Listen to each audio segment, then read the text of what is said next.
Good evening, sir. Good evening, ma'am. Sir, thank you for coming, sir. And it's our pleasure to have you for this session. And on behalf of the University College of Law, I welcome you, sir. And a formal introduction of our resource person, Professor Balakrishna Reddy, sir, will be given by our Professor Ram Prasad. Very good evening, sir. Good evening, Ram Prasad and everyone. Okay. So it's my pleasure, and I feel privileged to introduce an eminent resource person. Today we have with us. I privilege and I'm honored. First of all, I'd like to thank the organizing committee to introduce the today's speaker. So thank you very much, sir. So today we have an eminent speaker, Professor V. Balakrishna Reddy, the Registrar, Nalsar University of Law, is a professor of international law and the head of the Center for Aerospace and Defense Law, and is also head of Center for Tribal and Land Rights. So, sir has done his LLM from Usman University, is a product of Usman University. We think that is our family member, and he has done his MPhil and PhD in International Air and Space Law from Jawaharlal Nehru University from Delhi. He has more than 2 decades of teaching experience, and a professor was awarded for the State Best Teacher Award in the year 2017 by the government of Telangana. The professor is a recognized is an expert in the subject of international law, and particularly international space and international air and space law. He is an avid reader and prolific writer and able academic administrator, and he is now from the longest time is holding the registrar of the Nalsar University. And he was, to his credit, he was instrumental in bringing the coveted Nobel Prize award-winning Institute of International Law to Nalsar for holding 78th session from in the year 2017.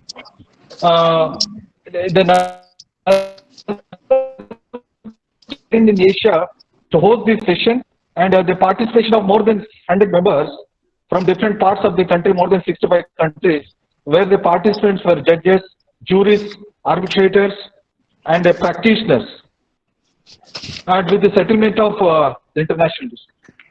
And the professor is also a drafting committee constituted by the Indian Space Research Organization for drafting model space legislation for India and sensitization program on WTO and GATS, and also globalization of legal profession, opportunities, challenges for Indian legal fraternity.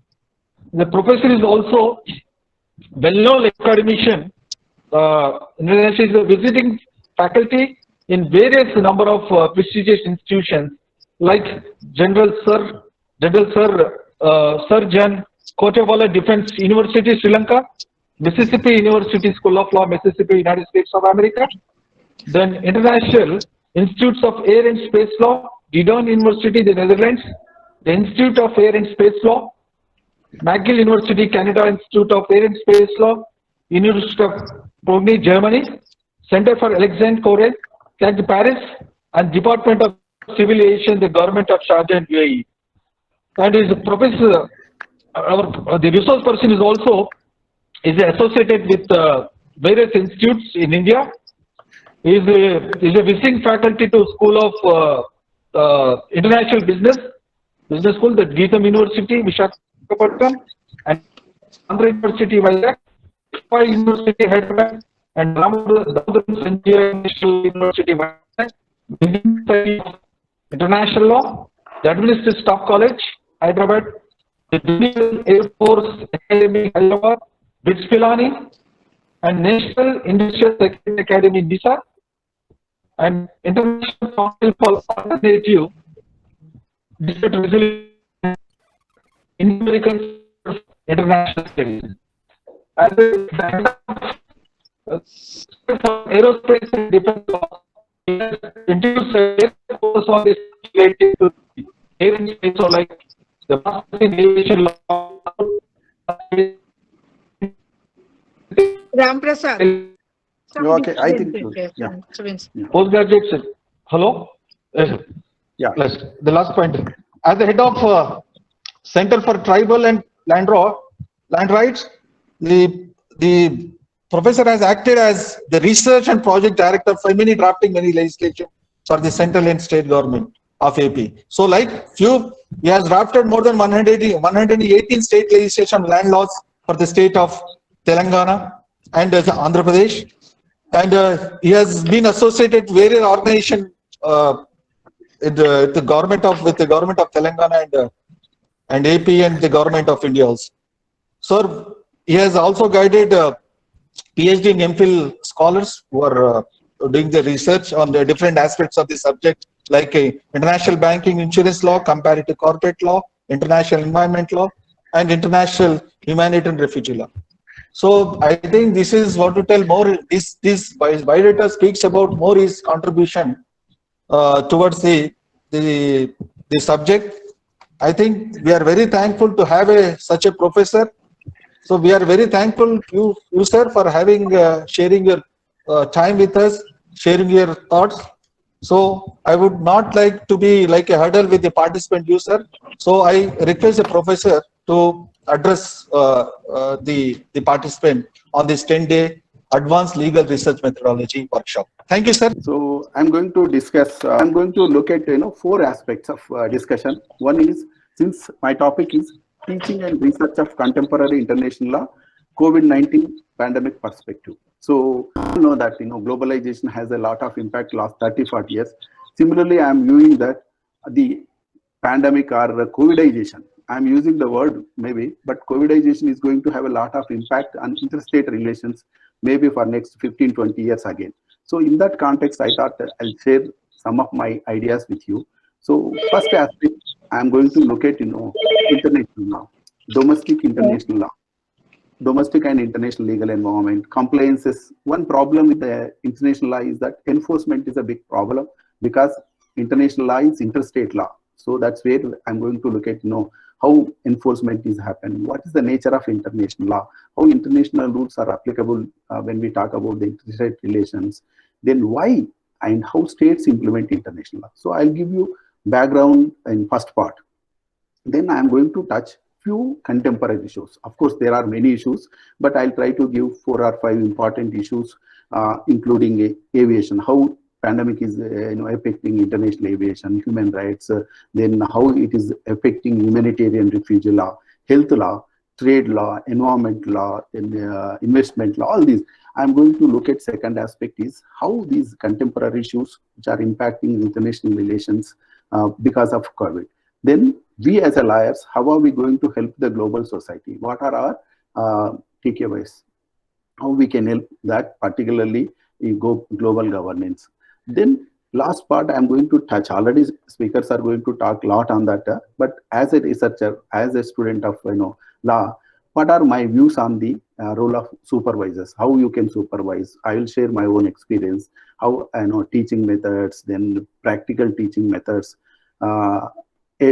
technology. Today technology is playing an important role, how we are going to use this technology in the legal research. So what are the challenges we are going to encounter? These some of things I'm going to look at.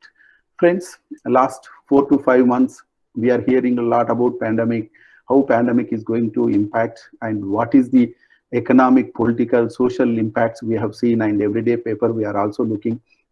And today, countries are closed their borders, quarantine imposed, travel bans, no supply chain, export, import restriction, all these are happening, different facets of international relations. So how are we going to look at what is going to be the impact for next maybe 10-15 years? I'm not going to say that it's going to end, maybe it's months or years. It is going to run long run. So if that is the case, we as a scholars, researchers, what could be our future perspective about both teaching as well as research? So pandemic particularly, it is raising a lot of questions. So how this pandemic influence international order? Is it that same international legal order is going to continue after pandemic? Is a big, again, debates are going on. How this pandemic is going to shape international cooperation? Then what about countries like United States are alleging that we should file suit against China because pandemic is happened in China and all these, and then is that country can be sued or can take into International Court of Justice? Like there are many questions which are happening. So I'm just raising certain issues, so which part of my lecture. But friends, you know that before we talk about the contemporary teaching and research of international law, how these domestic and international legal order differs. Are the same or differ? Yes, differs. Domestic legal order, we have an institutional setup. Okay, when I say domestic legal order, you all know that today almost more than 200 sovereign countries are there in the world, and every country has their own legal setup. So how these legal setups are working? So that's called domestic. So normally domestic legal order are regulated through a set of institutional mechanism. When I say most of the countries, they have a legislature to legislate, then we have a executive to implement, and judiciary to interpret. These are there, but do we have these things in international context? Have you heard something called World Parliament? Have you heard something called World Executive? Okay, though we heard about World Court or International Court of Justice, but that has a limitation. How ICJ get jurisdiction, friends, you all know. It is a consent based. Countries have to accept, countries have to give consent. So limitations are there. Though ICJ is there, but ICJ has a limitation. So that's why here I'm trying to put one or two slides, is that how domestic and international legal orders are different. So yes, domestic legal order compared to international legal order has somewhat better enforceability is more, because it is regulated through institutional makeup. It is backed by force, but it is not true with the international legal order. International legal order, when I say, you all know that, or international law for that matter, the definition, what is international law? Regulates the relation between states, among the states. International law is interstate law, intrastate law. So it is between states. What kind of states? Sovereign states. The moment when we say sovereign, everything gone. I'm a sovereign. Who are you to ask? Who are you to question? So these kind of issues which comes. So we as a scholars have to just make this distinction. The point what I'm trying to put here is that international legal order as compared to domestic legal order, somewhat weak. So for example, here I said how domestic legal order enforced through compulsion, coercion, danda, because institutional mechanism is there, executive, judiciary, courts, police. These things are not there in international legal order. We as a scholars, we have to keep this limitation in mind when we do research, when we teach these things. So, but still, is it not international law enforceable? Yes, enforceable, but we have to have different approaches. So the approaches which we apply in domestic law, we should not apply in international law. So I said domestic law enforcement through coercion, compulsion, all. But in international law, what we have to look at is more of different approaches, like cooperation, coordination, consensus, convincing. All these are all new approaches which can work better, which can implement better international legal order. So this is what I want to make these two distinctions: domestic legal order, international legal order, the limitations of international legal order. So first, then second question comes: is it international law complied, enforced? Again, it has a limitation. There are certain views. First says that states only respect agreements that fulfill their immediate interest. Everything, we had to see why states implement international laws. They will see their own interest. So international law is consent-based implementation done by keeping in view of their own interest. That is one view. So another view is that most of the international law applications happens on the basis of reciprocity, reputation, institution, political interest. That is other view. Okay, reciprocity. Most of this happens through bilateral mechanism, what we call. Then compliances is there, though problem. There are like Chapter 7 of the United Nations Charter, but it is a rarest because when threat to peace, breach of peace, act of aggression, sort of things only. So limitation is there when we talk about the enforcement in international law. I'm not saying that no compliance or enforcement, but it has a limitation, very rarest of the rare. Of course, this reminds us that what is it law if it's not having enforceability? Yes, there are two views on these things, friends.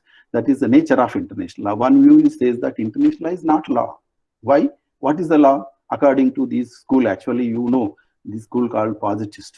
Actually, they denied the existence of international law. They said international law is not a law. It is a positive morality, vanishing point of jurisprudence. This sort of opinions are there. This is a radical view, minority view, but we have to just understand that. That's why I'll give you an idea. I'm not going to the details. Particularly, this is led by Austinian school. Austin, you all know that is a positivist. He said that international law is not law because what is law according to Austin?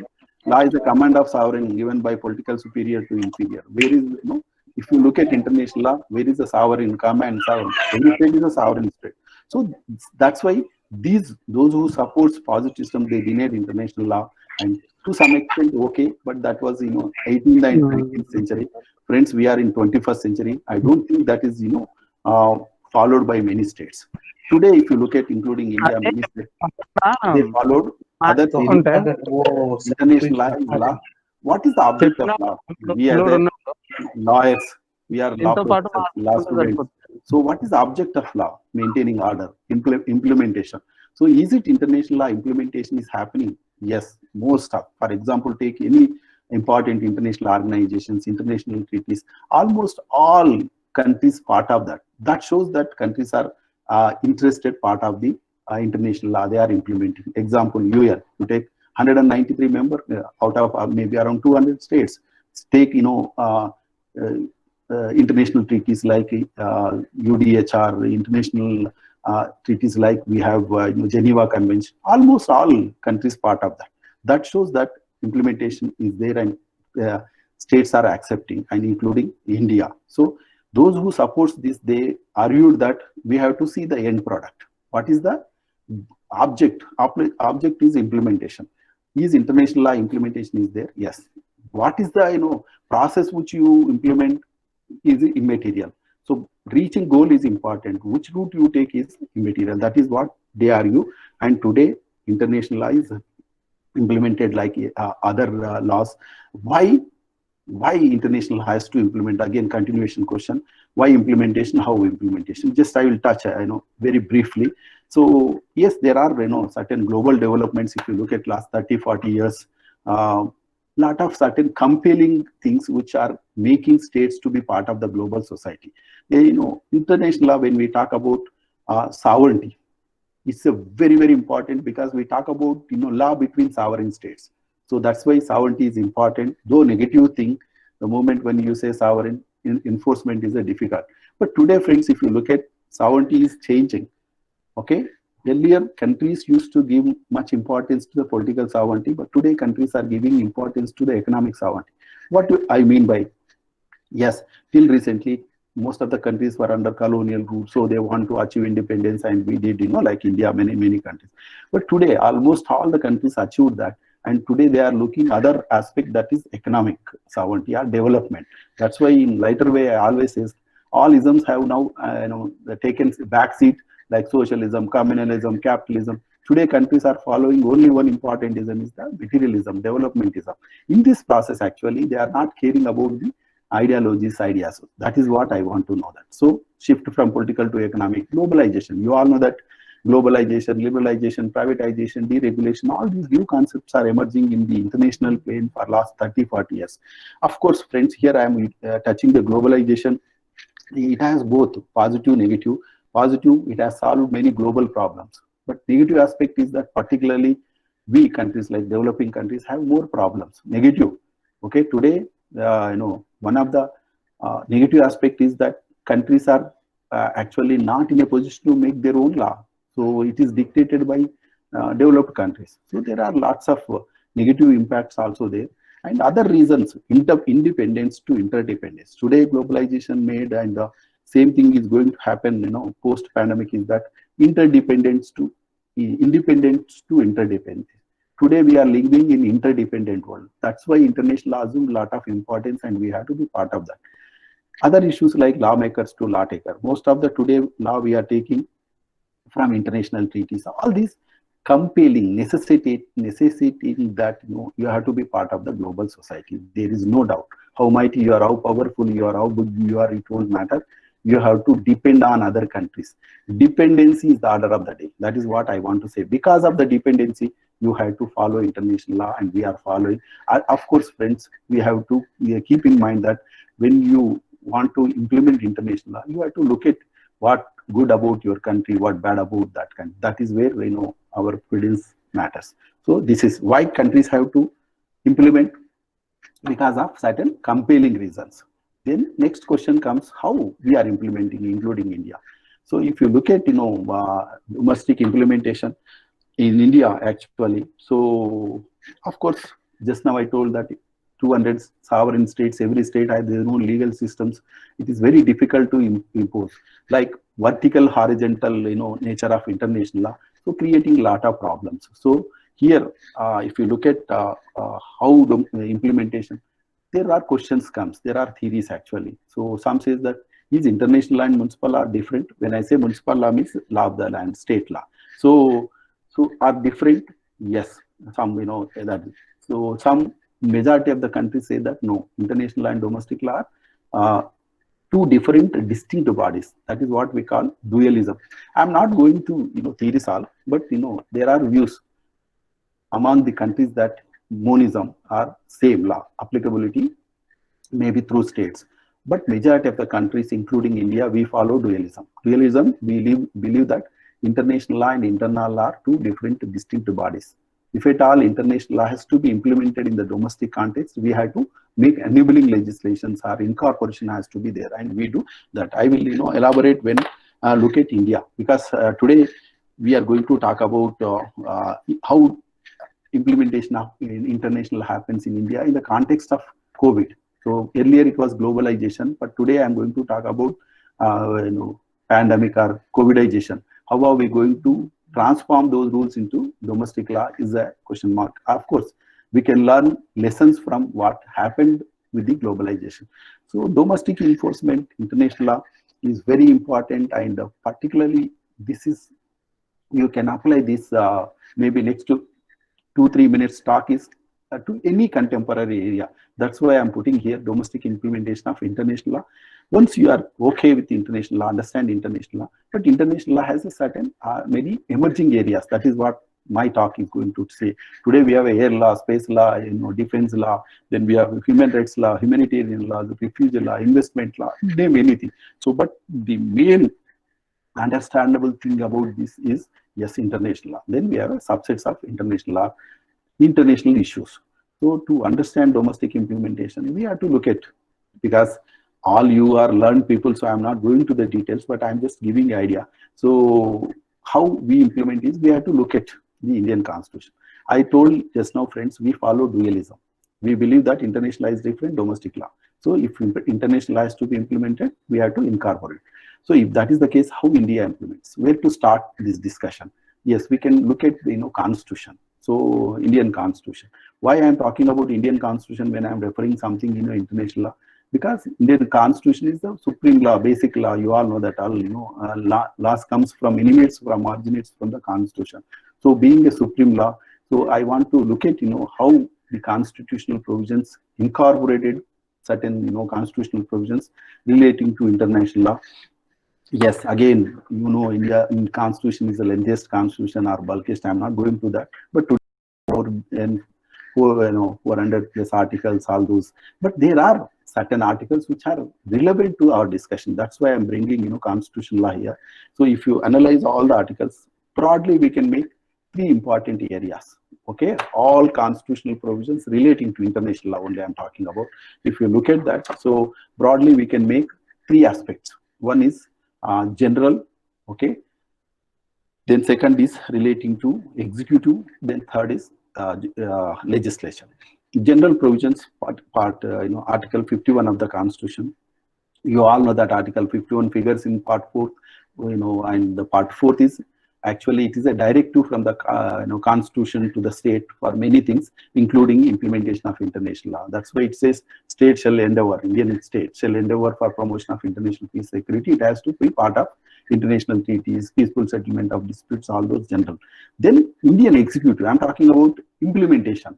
So making and implementation of international law or international treaties. Second is executive, the role of executive in making and implementing international treaties. What Indian executive consists of? Okay, President of India, Prime Minister, Council of Ministers, bureaucracy, all those. So Indian executive has been given certain powers to make and implement international law based on constitutional provisions like Article 53, Article 73, Article 77, those. So that is one, and of course you can elaborate on that. This is the second category. Third most important when we talk about international law and India in context is the Indian legislature, parliament. You all know we follow the parliamentary form of democracy. Here, who is the supreme authority? People are, people's representative parliament. So parliament has a major say, major power to make and implement international law based on certain, articles, like few articles like 245, 246, 253, 260, 370, many articles. So this is what role of making and implementing international treaties. Or international treaties, when I say all kinds of treaties, including, deep seabed to outer space, you name any area of international law, we can apply that. So deep seabed, when I say law of the sea, you know that law of the sea, we have a subject which again we have, how to regulate what is the jurisdiction of coastal states in territorial waters to exclusive economic zone to ICs. All today we have a well-established law. Then land, then sea, air, then space, all this. So this is applicable to all the emerging areas, and you can keep that in mind. So this is first part. I was trying to give you an idea, overview how a domestic international legal environment, what are the major issues comes up.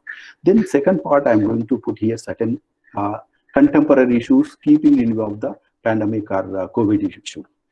Here, last 4 months again, we all seeing in the papers that China should be brought to the court because China is responsible because it could not intimate to the global society. It is the obligation of states, what we call state responsibility. Anything happen within the state pertaining to health issues and other emergency issues, it has to inform to the global society or particularly WHO. Here China, did not inform because it November, December, they could, could not intimate to the global society. Can we blame China because it's because of not informing to the global society, it spread, and today the millions and billions of dollars worth economy and pandemic has created all the things. So question, it's happening that can we bring China to international forums, like you all know that US president and many other people are to talk about what is the legality, legal status. That is the again question comes.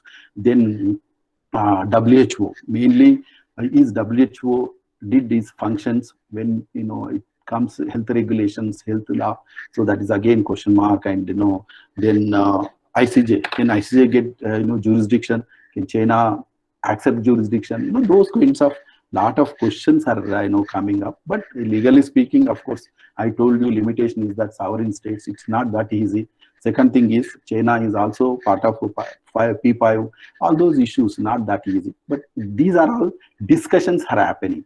How far these discussions are actually having a legality, that's what I was trying to raise these questions. But true sense, it is not possible, and it is a very difficult, cumbersome process. And second thing is, anything you want to bring into the purview of the global international context, states have to give consent. Friends, again, I'm re-emphasizing that consent is the basis of international law. Whether you want to have for jurisdiction or claiming or anything, consent. Will China give consent to be part of the ICJ? All these questions are again unanswered, or debates are going on.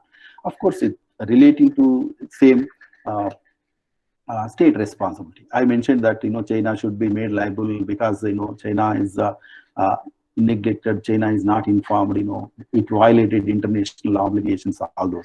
Just for your reference, if you look at it, what international law says is that under international law, states have legal responsibility both towards states and individuals.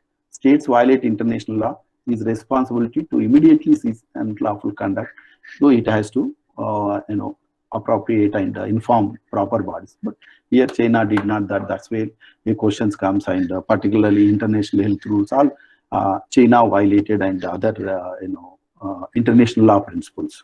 So here of course you can look at, but these are certain pertinent questions I raised here relating to China US relations, controversies relating to this pandemic of this thing. Not only US but other countries also. Even in India also, a lot of people started talking about that we should sue China in our courts. All those, of course, international issues you can't bring into the domestic courts. We don't have a jurisdiction, but that kind of discussions happen. So I'm just putting here state responsibility. But here I will just give you an idea that how we can look at the research. What is the way to look teaching and research, particularly pandemic perspective.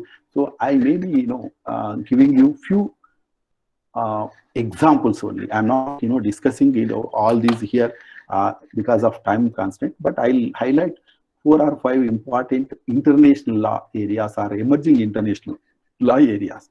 So what my suggestion to you is that first understand what is that particular area. For example, international air law. What is air law? What are the important treaties on air law, and then how domestic implementation is happening in India air law, how we implement in air law, and then what is it going to be impacted in aviation industry. Like 4 or 5 parameters if you take, start with understanding the concept. So what is air law? You all know that. It's a body of rules governing the use of airspace. Friends, airspace is different from outer space. Normally airspace is where up to the flights can fly, what we call air law. Behind that, space law. So here, rules governing the use of airspace. So how to understand quickly air law? So I know I'm a student of air law. Again, I can 2-3 minutes I'll tell you that quickly understanding entire international line in 2 minutes. Okay, what we can do is understanding 3 P's. That's called PPP. Of course, today PPP is known public-private partnership, but it's not that PP. But PPP means public air law, private air law, penal air law. All entire body of rules. Every law has its jurisprudential basis. What is the basis of air law, international air law? Basis is a Latin maxim, what they call usa est solum est quod caelum. That is called who owns the lands, who owns the sky. That is where the entire discussion started from that. It was basically customary law. Later on, it became part of all the treaty. So what I'm trying to say that you understand first the concept.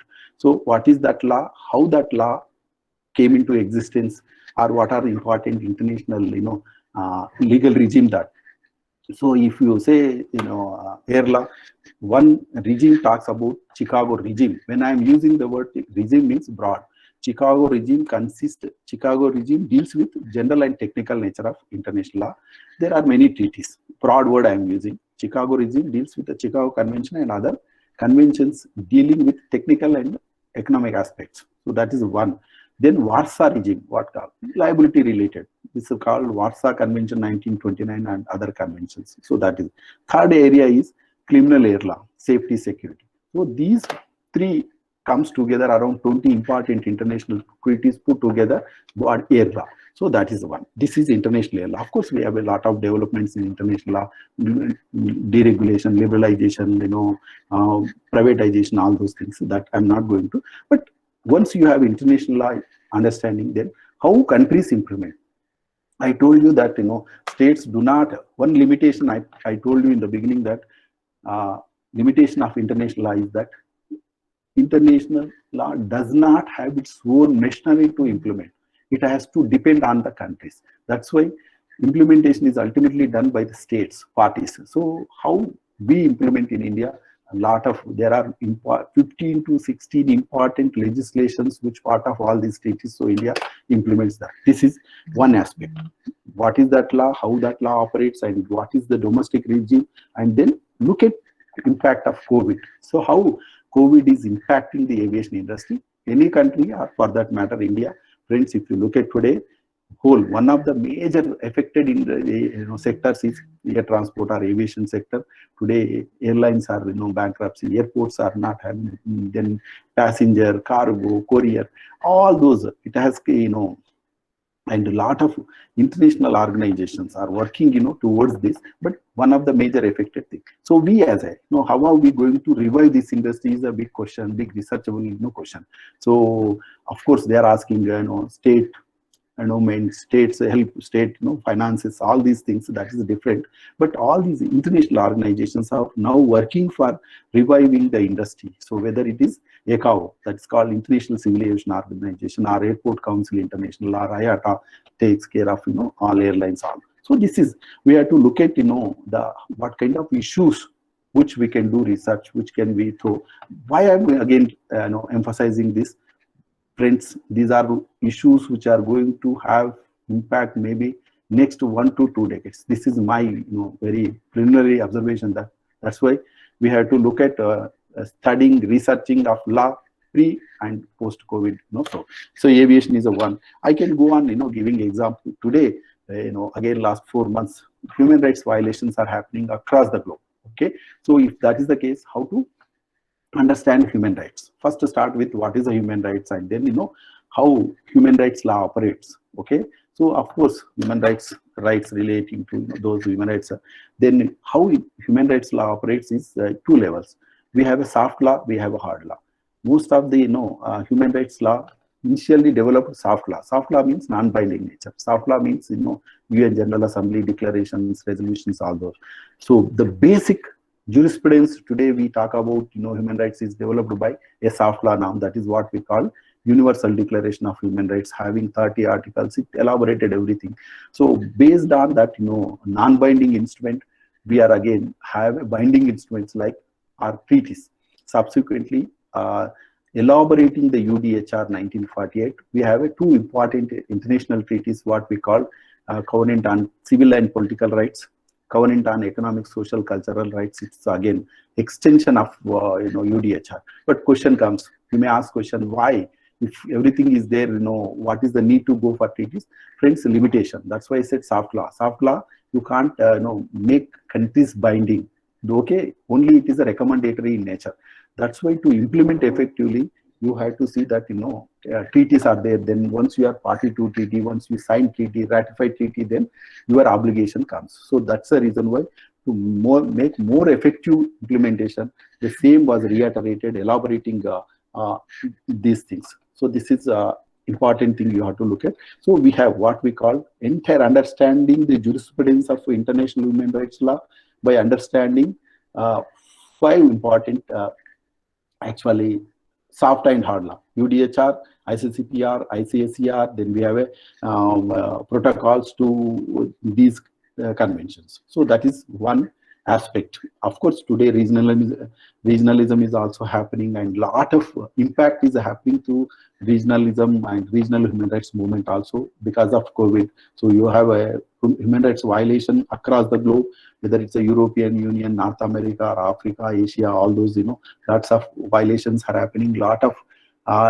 debates are going on that, how effective enforcement of human rights can be revived again. That is the where research can look at. Of course, how India implements this, what are effect. You look at again all these soft and hard law, we put in one act, that is Human Rights Act 1993, and we have a National Human Rights Commission, National Human Rights Commission and State Human Rights Commission, judiciary, all these. So it comes, next comes, what are the issues which a violation is happening, particularly because of pandemic is again big research area. One has to look at that. So this is whether it's the air law, space law, or human rights law, or humanitarian refugee law. You have again lot of issues that pertaining to humanitarian law, refugee law, then environmental law. Today again lot of research is happening, is going to happen, is that international environment law. Again it developed based on hard and soft law.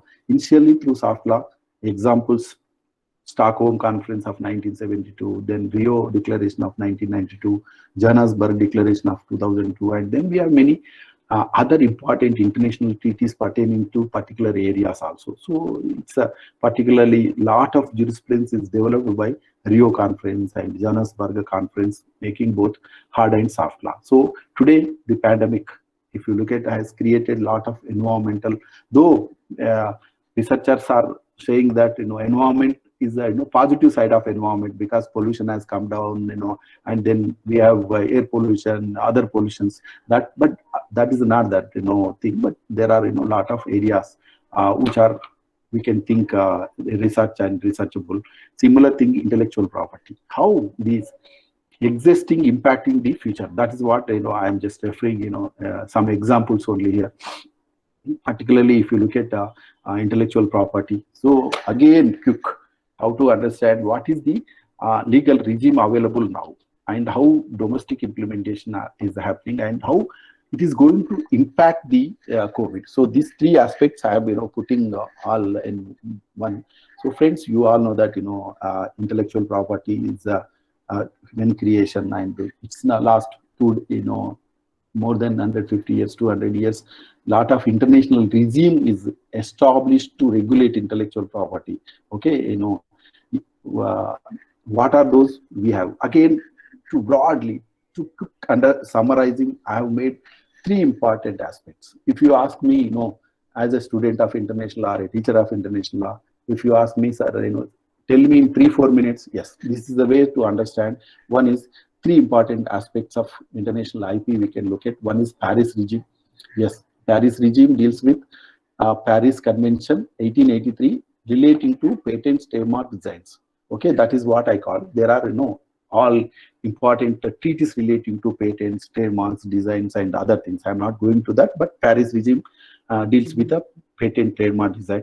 We have also Berne regime, Berne Convention 1886, and other conventions dealing with copyrights and related rights. Today, we have again 10 to 12 important treaties which regulates the copyrights and related rights. Of course, related rights is the rights relating to phonogram, producers of phonograms, broadcasting authorities. All this a new invention, latest one, part of the TRIPS agreement. And today we have other important thing, and the important area of intellectual property is the WTO TRIPS. Of course, this is very important component. That's why I'm saying that the TRIPS is the agreement when we talk about intellectual property or international intellectual property. So why we call though there are 23 important international treaties which regulate intellectual property, different facets, but today TRIPS agreement assume more important because of enforceability, because it's part of the world trading system, all those. So India, again friends, if you look at, India is incorporated most of the TRIPS provisions, and we are, that's why I gave one example in changing dynamics of international legal order. Today states are taking law, making law and taking law. Earlier, of course now also, but earlier countries used to make their own law based on their socio-economic political conditions. But today we are taking a lot of law. Where from we are taking this law? Maybe international treaties. I can give a best example, India or many countries. So taking law is the best example. Most of today your IP is we borrowed from TRIPS agreement. So that is, question comes, we sovereign country, what is the need to replicate? Is it that? And anything, if you think that if you are party to any treaty, please remember that parting to treaties means you are surrendering your sovereignty, you are compromising your sovereignty, you are undermining your sovereignty. So particularly treaties like WTO friends, not in one agreement. WTO consisting of 180 agreements, part of the whole WTO system. Of course, IP is one part, but there are 179 other areas also, particularly service sector, other things. So lot of taking is happening. Is it a good sign? You may ask question. Is it making law to taking law is a good sign? No, because we are sovereign countries. But I told you, because of compelling reasons, and today because of globalization, global society, dependency, all these things, most of the countries want to be part of the global society. For instance, I'll tell you, since WTO came, and of course same is going to happen in the pandemic. That's why we have to have this understanding. So if you look at this WTO, earlier countries were not part of the international systems. For example, Bretton Woods systems like IMF, IBRD, earlier, GATT, all those. Most of the countries, like socialist countries, they never part of that. They used to say that these are bourgeoisie organizations, communist, sorry, these were bourgeoisie capitalist organizations. We don't want part. But friends, today, if you look at, same countries are becoming a party to this. Why? That's why I said, isms are not so important today. Development is important. That's why countries want to be part of the global society. So why they want to, like China, like Russia, all these countries, they never part of the some of the international, treaties or organizations. But why they want to be? I'll give you one example because it's a researchable area. China struggled to be part of the earlier GATT and present WTO for almost 15 years. China joined in WTO in 2001, finally. Why China joined? Earlier, China used to do trade with other countries through bilateral mechanism. And China, there is a one study says that by the time when China joined in WTO, it has had 6,000 bilateral agreement alone with the United States. You can think of how many bilateral agreements China has with other countries. So it became impossible for China to do trade one-to-one. That's why China's struggled to be part of, or China became part of that, after prolonged protected things actually. So China finally happened in 2001, and now how China is threatening the global society, like dumping, anti-dumping, all those. So these are the issues which we have to keep in mind, and it's going to have a lot of impact on intellectual property is very. Of course, WTO, this is a one thing all of we have to remember, that it is connects to so many aspects of our day-to-day life. WTO, that's why again I'm referred, friends, it is not one treaty which is having almost all, you name anything now, it is part of the WTO. Of course, I don't have time, I'm not going to but how to understand this trade concept, where to start, how to understand in quick manner is, of course, Bretton Woods institutions. When this after Second World War, the greatest thing 20th century we created was the creating United Nations for peacemaking, peace building, all those. But at the same time, countries have had conferences. They created Bretton Woods institutions. The United Nations was for peacemaking, peacekeeping. Same time, global society realized the importance of trade. It is not that we are talking about trade, business in the context of globalization. No, even in 1940s, if you look at it, created one institution for peace. Then 3 institutions for trade development. That is, IMF for monetary regulations, IBRD for developmental activities, ITO supposed to come, international trade. So anyhow, this part of the trading system, and finally we have GATT earlier. Now in place of GATT, we have a WTO, though many rounds happened, and 7th round, 8th round negotiations, they established many treaties. This entire one slide I can tell you, I can explain, of course, but not now. But 180 agreements part of these things. So it's very important. Why I'm referring, we as a researcher, there is no, in international law we have a pick and choose. Here there is no pick and choose. Either you accept or reject entirety. You can't say that X treaty is good, so I want to be accepted. So that is the problem, that creating a lot of issues and also challenges for researchers in India. So understanding itself is a cumbersome. I said 180 agreements, how to look at all this. So anyhow, friends, that shows international trade, but how this trading system is going to continue? Is it going to dominate by the is it going to continue like what we have, liberalization, globalization, or post-pandemic is going to have a new international trading system? How is a big question and big researchable things. But all these areas which part of the WTO system also. Of course, other important, if you look at, I have just given examples. These are all have a lot of trade implications, economic implications, financial implications on countries in general, and particularly India. So India, if you look at plethora of legislations, around 60 important legislations which we day-to-day deal with, trade, business, commerce, investments, all those. So how we implement WTO is, these are the important legislations we brought out part of the WTO, or of course earlier we have some, but we made amendments in tune with, in compliance with, in continuation with the WTO agreements. So these are all part of the system, I can say. Of course, investment today, big challenge which posed to entire global community is that investments. So investments today, you all know that what happened recently. We banned a lot of gadgets. 59, China again we have done 27 or 24. So a lot of today countries are suspicious about the trade. So we have invested. How are those investments could be get back, or are those investment continuation? So these kind of questions today, one of the major impact we can look at next 10 years, 15 years is going to be the investment law, part of business investment. So ample opportunity for research and bringing. So I have just laid down certain things, but another important effect we are going to see next 15-20 years is the investment law.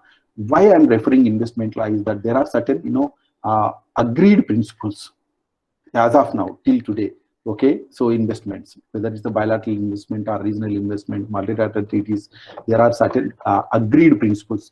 Are we going to, or we, I mean, that countries are going to abide by these in the context of pandemic is a big question mark. So those are the issues which we have to think. Employment and labor laws, I need not talk about, here I have given COVID-19 outbreak means 1.6 billion workers in the informal sector and many more in formal sector. So a lot of impact on the labor and employability. I think again, we have seen how the migrant laborers are moving from one place to one within India, but it happened, with in other parts of the world also. So which has a lot of impact, and there is again a great scope for research in the employability, labor laws, all those for we as a researchers. Public health. Again, all the countries now rethinking about their public health, existing legislature and also infrastructure. Are the countries enough to cope up with pandemics like this? So we need to do a lot on the public health research and all legal side, the infrastructure side, providing business environment. So here again, I put a lot of questions. These are all we as a academicians, we as a lawyers, how we can help the development of business. So here I have some questions I raised, friends, very interesting. Of course, these are all, I don't have answers, but these are all the questions I am posing, and we can ponder about that. What sort of guidelines and input should guide product design, because we need to design a new product. So okay, how desirable are knowledge sharing agreements? Today we have, whether it's the TOT agreements or other agreements, how desirable these agreements. Then joint development technology or technology know-how, transfer of technology related things. Are we going to continue with the existing transfer of technology, or the new environment we are going to create? Are the ideal features of international business partners? Look, how should management monitor competitive activity? There are lots of, I have posed some questions here where the business along with the law can do something for putting. Of course, one more major effect we are seeing and we are going to look at is here no industry has escaped the impact of COVID. Today, all the domestic institutions, particularly, of course, there are, I gave examples, there are good and there are bad. Some affected more, some not so, but automobile is one, affected a lot. Chemicals, of course, good. Electronics, there are a lot of these industries which are suffered and suffering because of the impact of COVID. But here, as a scholars, what is our research can contribute to this pandemic or help COVID phase? Perhaps the most important contribution legal profession can make is to assist managers in the achievement of sustainable competitive advantage. Okay, as those who guide business enterprises. Of course, what my points here is that it should be a interdisciplinary. That is what I am proposing. So competitive advantages, their efforts can be facilitated greatly by legal professionals. It is the best if legal and management professionals. This is what takeaway point from my discussion with you is, it is the best way if legal and management professionals can work as a team and avoid and resolve conflict. So these professionals bring different perspectives to design, making suitable, all those. So I think it's the time for both, legal managers and lawyers could get together and, face this challenge. I have, of course, how this is impacting, strategic and integrative way I have, given. I'm not going to look at, but these are all certain researchable questions I have posed here. Friends, again, major challenge for the legal scholars, because we are, our discussion is on the research methodology, research. So here, 5-6 important points I have just laid down here. If you look at key legal challenges or legal scholars, what we are going to look at, yes, participation in cross-border transactions pose some unique legal concerns for companies. Legal professionals will need to pay continued attention to these management issues. These issues are outlined, including legal agreements, conflict resolution. How are we going to look at in this business legal environment? Of course, I talked about intellectual property, because what I know, intellectual property is going to have impact almost all the issues which, a business community. Standard product liability. What are the, today, one saying is that, mightest, survival, but I am saying that quickest survival. Actually, you have to take very quick decisions. In that context, how are we going to look at organizational operations? Are we going to keep in the old fashion, or we have to guide, new transfer pricing, capital market? Dumping and dumping is a big issue, and already we are facing how we are going to continue with that, after the pandemic also. International business ethics, this is important. Environmental impact, all these are challenges which we are going to face. I think how much time I have, maybe I can, another few minutes. Last part, I know we as again scholars or teachers are, most of you are going to be the teachers, so LLM students always. So apart from that, my understanding about the research as a, again, student of international law. So role of teachers, supervisors, what could our contribution? So connecting local to global. I told you how these, local globalization is impacting, local. And today, because of interdependent thing, research is also have a lot of impact on that. And contextualizing the text, how we are going to look at primary, secondary documents in analyzing our research, and understanding the suiting the socio-political related things. All we have to connect that. So how are we going to look at this issue in the context of customization? What I mean to say that there are, international issues which we supervise, which we take, but are those issues, to what extent we are going to customize, which are going to suit to our socio-economic political conditions? That is what we have to do. Inclusion of best practices, ethical standards, professionalism, all are very important when we supervise, when you as a teacher.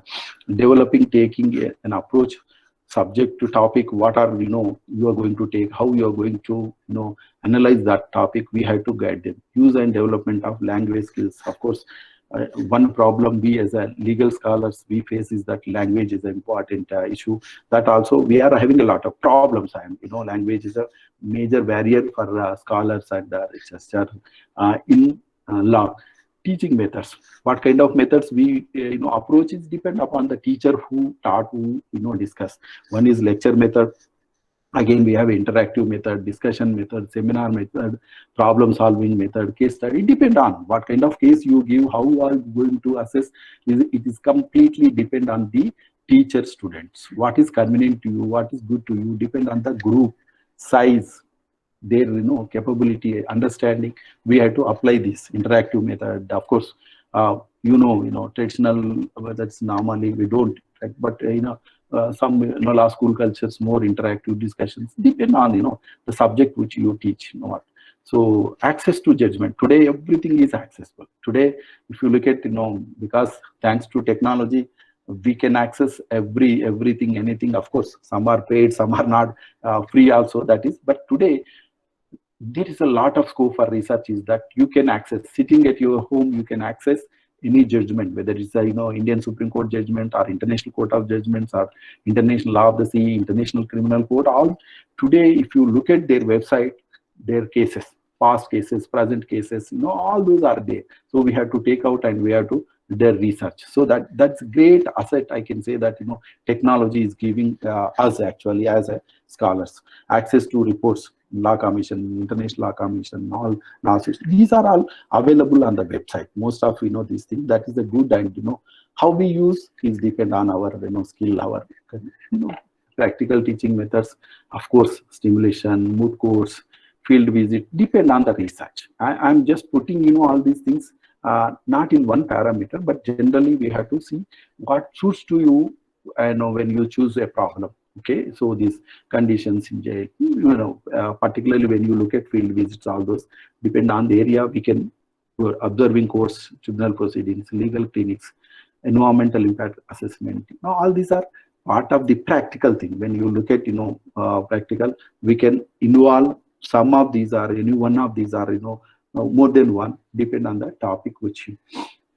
Of course, we as a teachers are, again, you know, role of, you know, research in teaching, you know, to bring your own research, okay, into teaching, particularly those authorities who have, so they get that these are all my articles which I published, you can do that. So writing, publishing, and, you know, and advising governments, parliament, standing committees, we do. Look, if you look at, you know, whether it's Usmania University or NALSAR, particularly, you know, in the introductory part, you know, introducing, say that NALSAR has done, not me, but it's the team. We have done hundreds of legislations, including Usmania University. I am also a student of Usmania, particularly help from GB Reddy and others. They have, you know, done, you know, they are part of our drafting laws. We have done hundreds of legislations relating to land and, you know, agriculture related, all these things. You know, it is a teamwork we have done, and today that is what we should do. Involve, you know, researchers, and they will also get exposed to the practical things. So we in NALSAR are doing, and it's Usmania is also part of that. I'm happy to share that yes, Usmania team and, you know, led by Professor GB Reddy and other students are helping me in these research areas. So you have to look at role of researcher in teaching, and, you know, coming out with the legislations, and, you know, any other projects also. So I gave a best example how NALSAR is involved in this. You know, of course, friends, last, you know, thing, technology is helping a lot. I told you today, you can sit at home and you can access the material across the globe. Of course, provided that you know, paid thing, or whether it's a free, that is a different thing. You have all, you know, this thing, but technology is. And one more thing I just want to, you know, again highlight here, we are all, you know, scholars or academic scholars. We have to think always, you know, differently. Most of we follow that, you know, we don't think out of box. But I think today we learn lessons from, you know, pandemic, or we are going to learn, is that we have to think out of box. We have to think in futuristic thing. What next 5 years, 10 years are going to be. And I can tell you my own experience, friends, as I'm, you know, part of my JNU or here NALSAR. I'm, you know, doing some courses, I'm sure, which not thought by many law schools. I am making, you know, a statement, you can, you know, this, whether it's a today interdisciplinary approach. Other important thing where I can share my experience with you is that interdisciplinary. Today we are offering some courses, like for example, aviation law with, you know, air transport management, law and management. We have technology and, you know, law. So, you know, those kinds of interdisciplinary approach which helps, and we in NALSAR benefited, or we are benefiting with that. I think we can think of, you know, those. So of course there are challenges. I'm not, you know, debating everything is, you know, and they are, you know, smooth, but we are going to have a lot of challenges understanding, you know, this, particularly last 2-3 months. If you look at offline, online, today most of our, you know, research teaching is happening online. So we as a teachers are having a problem with accessibility, flexibility, connectivity, you know, these, but these are all challenges which are again giving opportunity to explore new area. So that is what, you know, every challenge we should make an opportunity, and we work together. I think, you know, that culture last 3-4 months we are learning. And of course, this one of important, you know, this methodology class we are putting online, that is the best example how we are using in tune with the global technology related. So with this, I think, you know, I have thank you, and I give again, I thank for giving me this opportunity. Sir, rather than a question, we have with respect to COVID-19 pandemic, sir. So the opinion of one of the participants is that the China has fulfilled its international obligation under IHR, International Health Regulation of WHO, by notifying the WHO of the possible pandemic. So whether that is justified, or what has to be done, what should be the scenario? Your suggest your opinion, sir. That's all. No problem. I know China notified after 2 months. The contention is here. The question is that it happened in November and December. They could not inform. Actually, within 24 hours or within like 48 hours, they had to inform if that is a pandemic or that's going to have. But here, the other point, why America and including India, they are raising is that they have not informed till 2 months. Okay, it happened in November. Till December 31st, 1st January, they made it that WHO. So here they have not informed on time. Okay, they informed, no doubt. They fulfilled. But whether they fulfilled on time is a question. That's why the criticism is coming up. These international health regulations are of 2005. So that's the thing. They informed, but not after elapse up to 2 months. Why this issue came is that 2 months so much happened. We know that it spread to across the globe. So that's why they are blaming that you responsible. You have not informed in advance. You have taken precautions. That was the question. So what is the role of International Labour Organization related to labor issues in pandemics? Yes, any organization normally they try to promote. For example, International Labour Organization. The beauty of International Labour Organization compared to other international organizations or even specialized regions is that labor is also part of that tripartite agreement. Actually, here states and governments, but in the labor organization, labor is also represents.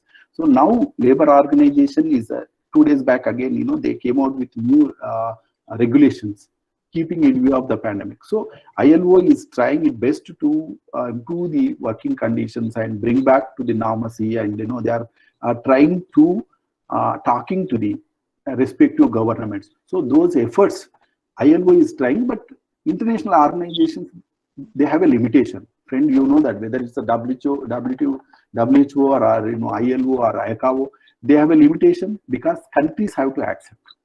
That is what I was trying to say, that they have a limitation. They can't impose. Yes, you have done wrong, you do that. No, only that's why I use the methodologies: cooperation, coordination, consensus, convincing. All this can effectively implement, whether it is the WHO or whether it is the ILO.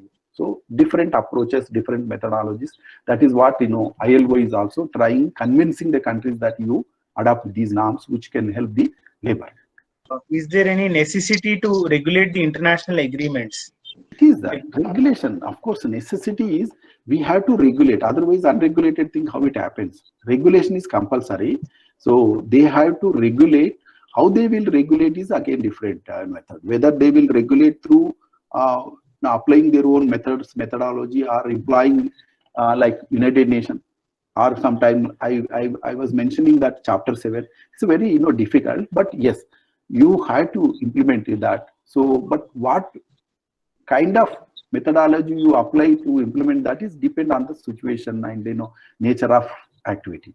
I think I didn't get properly that question, but generally this is what I understood. If they can go and a bit elaborate, then I will help. In the context of war between two countries, how the international law operates? What is the line for action of damages, and who will determine the damages? Okay, so yes, if you look at friends, actually international law, the history of international law is law of wars. Like 400-500 years of history, if you look at in international law, we have two branches, that is the law of war, law of peace. Till recently, because of till establishment of United Nations, most of the countries, maybe 300 to 400 years, if you look at history, it is the law of war. And how they implement is, countries have to fight with a war based on the rules. Okay, and that is what implementation. Even in the wartime, they have to follow rules. That is the international law of war, or following international law. And these are, most of these international law of war rules are customary based. Okay, those customary based rules became conventions, whether it's like Hague Convention of 1899, 1907, then we have other conventions, but most of the international basically war law based on the customary, because it has instances of 400 to 500 years of history. But peace is a new one because global community vexed with the wars. First World War, they 14 to 18, around 10 million people died. They created League of Nations. Then to main League of Nations object was to prevent Second World War. It could not prevent it. Again, we have had 39 to 44 Second World War, killing more than like 50 million, and half of the 26 millions were combatants. It means half of the population were civilian population died. That's why United Nations, they created United Nations. Friends, if you look at object of United Nations, our objectives to save succeeding generations from the scourge of war, which twice in our lifetime has brought untold sorrow to mankind. So that is what so today, law of war, of course, what we call international humanitarian law. We don't call law of war or armed conflict. Earlier we used to. Humanitarian considerations are they're part of the law of war, but law of peace is important because of the technology, and because of that's why, again, if Third World War comes, we know what is the concept. So people are not going for war-like situation. There is a clarification we have received, sir, with respect to the question on international agreements.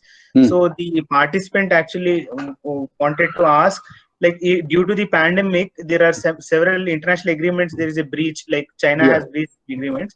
So what is the consequence? What will be the enforceability? So that was the intention of the question. Oh, very good. So enforceability is depend on, like I was mentioning, example of investments. Lot of investments countries made, whether China made investments in India and other parts of the world. So how is it going to be the investment? They are going to get back investment. For example, India banned many things actually.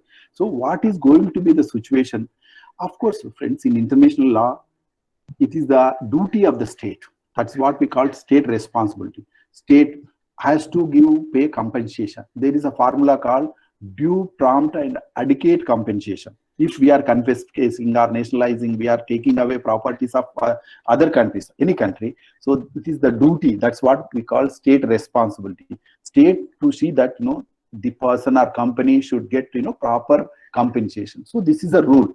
Yes, whether we are going to get that or implement, we have to implement, because most of the international law, I told you friends, lack of supranational authority.